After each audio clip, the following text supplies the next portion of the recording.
If you're like me and you enjoy growing and collecting succulents, it can be quite frustrating when one of these gets damaged when you're potting them up, maybe a couple of leaves have fallen off, or maybe your cat has knocked it off your windowsill and it's broken to bits.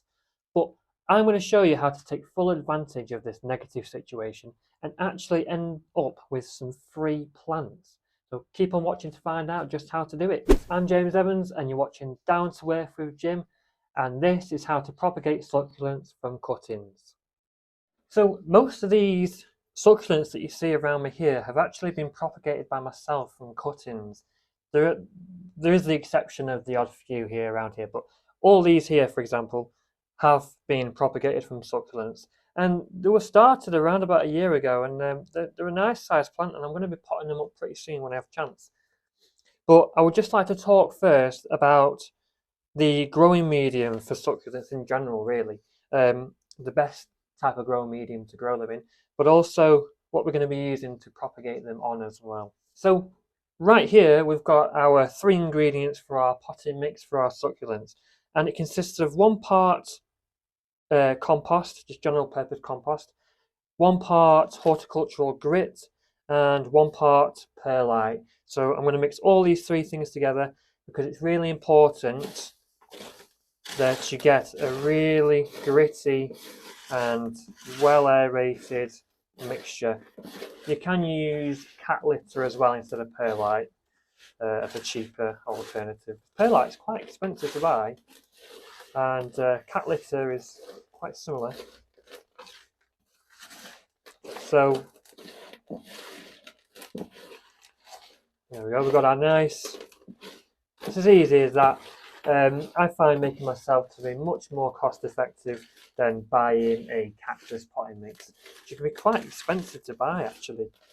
So that's our mix there. It's a really nice gritty medium which succulents need, because if you grow your mediums too heavy, and if it consists of too much organic matter, i.e. compost, then it's going to hold too much moisture, and you want your soil to be really well draining, and you don't want it to hold too much moisture because then the roots will rot. Because succulents, just like cacti, are plants that are suited for growing in hot, arid climates. So they store the water in the stems and in the leaves. So you don't need a soil that holds a lot of moisture. So if you're new to growing succulents, which I assume is why you're watching this video, then you may not be familiar with the term propagating. What it basically means is just producing a new plant from another part of an existing plant, from a mother plant, rather than planting seeds and getting a new plant that way. It's basically just a succulent growing from the leaf of another succulent. To put it in a simple way, that's what propagating is. So we've got a load of succulent leaves here which I've taken. Some have fallen off when I've been moving my succulents around or I've been potting them up, and others I've taken off some of the lower leaves to propagate for this demonstration. But I've got my growing medium here, and then I've got just a simple tray here which I'm going to put it in. Now, you don't need to apply any water to this whatsoever. In fact, it's better if the medium is dry, to be honest. What I'm going to do, I'm just going to simply place these succulent leaves on top of the tray, of the medium in the tray.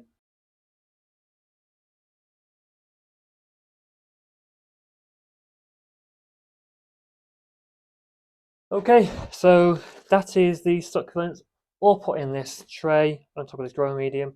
Now, I must stress it's really important that you don't apply any water to this, because a good thing to think about is if there are no roots coming out of these succulents, then there is no need for water. In fact, even when the roots start to come out of these, they'll come out of the end here at the tip. When the roots do start to come out, even then you probably won't need to apply any water, at least until some more leaves start to grow out of the tops when you've potted them up. In that case, you'll probably spray them with a little bit of water. But as they are, they're absolutely fine. And it may take a couple of weeks for some of these to start showing signs of roots and leaves. It may take a few more months for some other ones to start. There's a few different varieties here, and some take longer than others. Now, if you just want to take a couple of leaves off your succulent, maybe you've not ended up with some damaged plants, you just want to take some off because you want to grow some more succulents, then just simply take a succulent that's a decent size, that you can take a couple of leaves off, and just go to the bottom and pick the older leaves towards the bottom. Now just pull it away from the plant, like so. Just take a couple from the bottom, but make sure they're not shriveled up and too old. It needs to be a good sized leaf. You just want to pull it away from the plant. Don't cut them with any scissors or anything like that, and make sure that the leaves are still fully intact. You don't want a leaf that's broken in half. You want to do it like this because the roots are going to emerge out of the ends of these succulents. And of course, the having a full leaf is also important because that is where the new plant is going to get its nutrients from. I'm going to put them on there with the other ones. Okay, so when the roots start to emerge, just leave them, and then when a little bit of a plant starts to emerge from the end of these cuttings, just put them up into a small pot, and then give it a little bit of water every week or so. Just keep an eye on them, and then within a few months you'll end up with a decent sized plant, and then after a year or so you'll end up with a plant this size. Now, about a year ago, this was just a tiny little cutting, just like this, and now it's like this. So, 3 plants. So I'm just going to leave this here in my greenhouse. I would say about 50% to 70% of these are going to be successful. Some of the other ones won't be successful. That's fine. There's never a 100% success rate with these things, but it's worth a shot if you have leaves that are broken off anyway. So it is really as simple as that, and you can end up with plenty of free succulents from a plant that you thought you'd lost because it's been seriously damaged, or maybe you just lost a couple of leaves.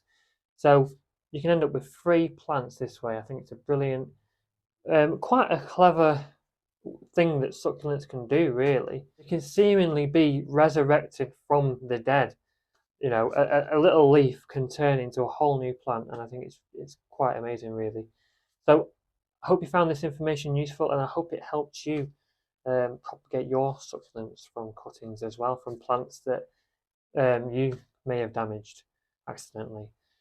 So if you enjoyed the video, then remember to hit that like button and subscribe so you can see when I upload new videos just like this every single week. So thank you for watching, and I will see you in the next one. Happy gardening and stay safe.